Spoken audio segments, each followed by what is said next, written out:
venho aqui mostrar o Brasil diferente daquilo publicado em jornais ou visto em televisões. O Brasil mudou e muito depois que assumimos o governo em janeiro de 2019.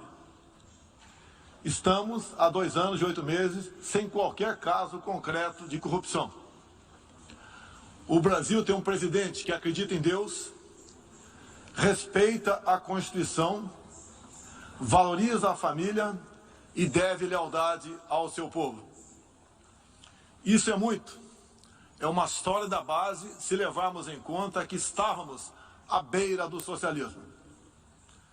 Nossas estatais davam prejuízos de bilhões de dólares no passado. Hoje são lucrativas. Nosso Banco de Desenvolvimento era usado para financiar obras em países comunistas, sem garantias. Quem honrava esses compromissos era o próprio povo brasileiro. Tudo isso mudou. Apresento agora um novo Brasil, com sua credibilidade já recuperada diante do mundo. O Brasil possui o maior programa de parceria de investimentos com a iniciativa privada de sua história. Programa que já é uma realidade e está em franca execução. Até aqui foram contratados 100 bilhões de dólares de novos investimentos e arrecadados 23 bilhões de dólares em outorgas. Na área de infraestrutura, leiloamos para a iniciativa privada 34 aeroportos e 29 terminais portuários. Já são mais de 6 bilhões de dólares em contratos privados para novas ferrovias. Introduzimos o sistema de autorizações ferroviárias, o que aproxima nosso modelo ao americano.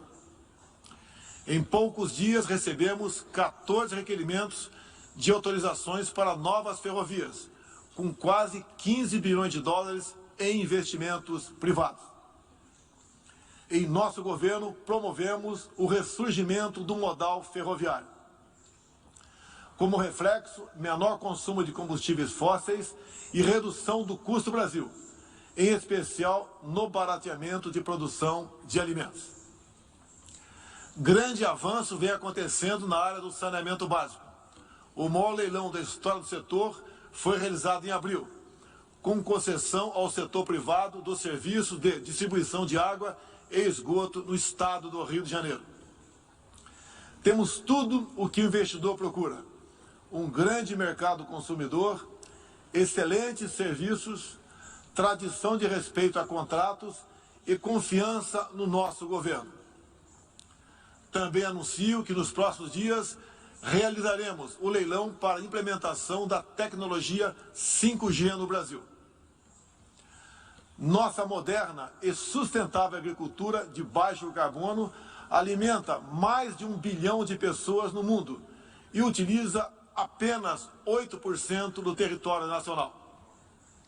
Nenhum país do mundo possui uma legislação ambiental tão completa quanto a nossa. Nosso Código Florestal deve servir de exemplo para outros países. O Brasil é um país com dimensões continentais, com grandes desafios ambientais. São 8,5 milhões de quilômetros quadrados, dos quais 66%, 2/3, são vegetação nativa, a mesma desde o seu descobrimento em 1500. Somente no bioma amazônico, 84% da floresta está intacta, abrigando a maior biodiversidade do planeta. Lembro que a região amazônica equivale à área de toda a Europa Ocidental. Antecipamos de 2060 para 2050 o objetivo de alcançar a neutralidade climática. Os recursos humanos e financeiros destinados ao fortalecimento dos órgãos ambientais foram dobrados, com vistas a zerar o desmatamento ilegal.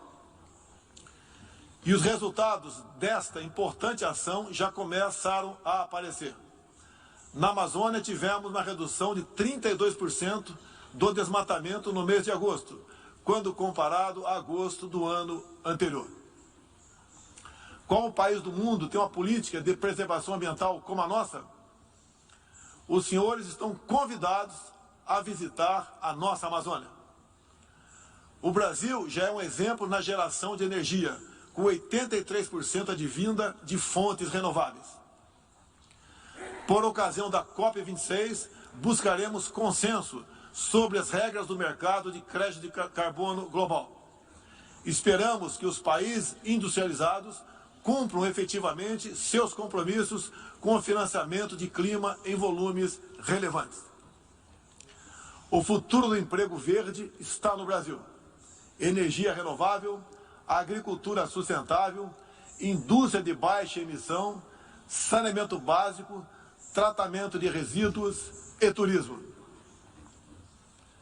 Ratificamos a Convenção Interamericana contra o Racismo e formas correlatas de intolerância. Temos a família tradicional como fundamento da civilização.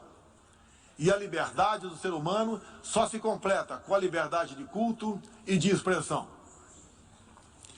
14% do território nacional, ou seja, mais de 110 milhões de hectares, uma área equivalente à Alemanha e França juntas, é destinada às reservas indígenas.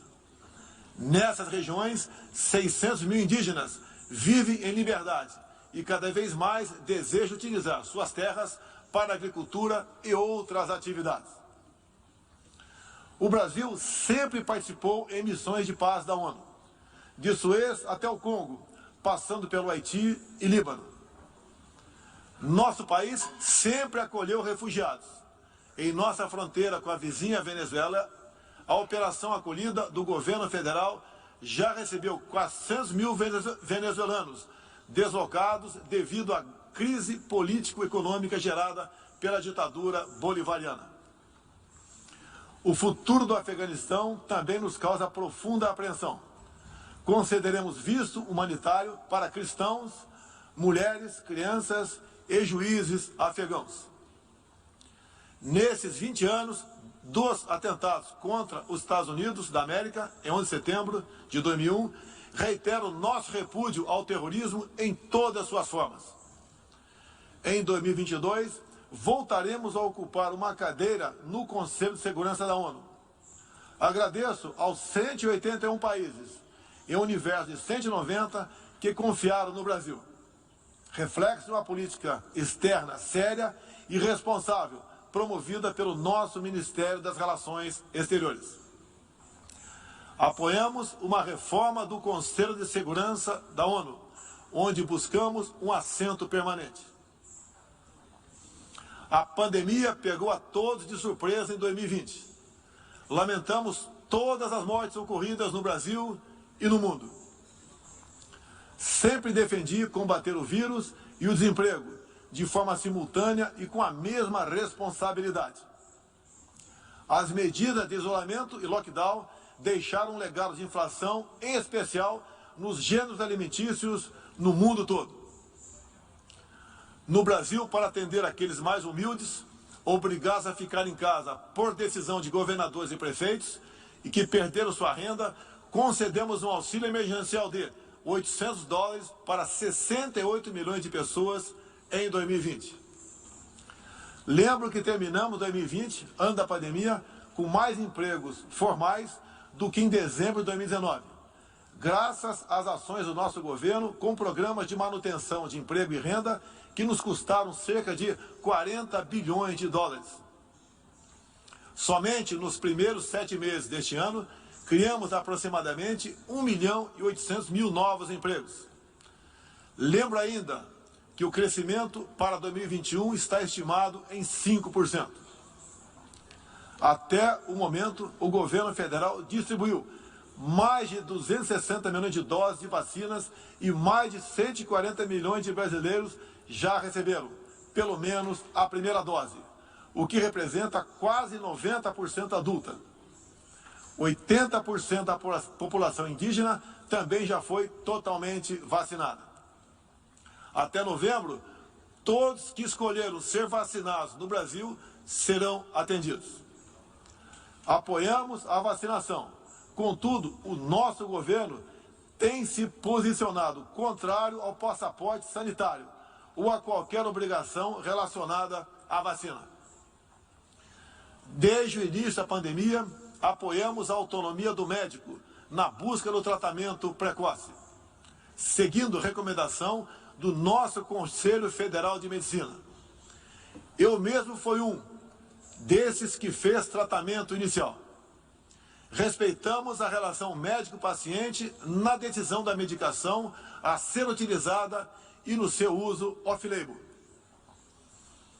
Não entendemos porque muitos países, juntamente com grande parte da mídia, se colocaram contra o tratamento inicial.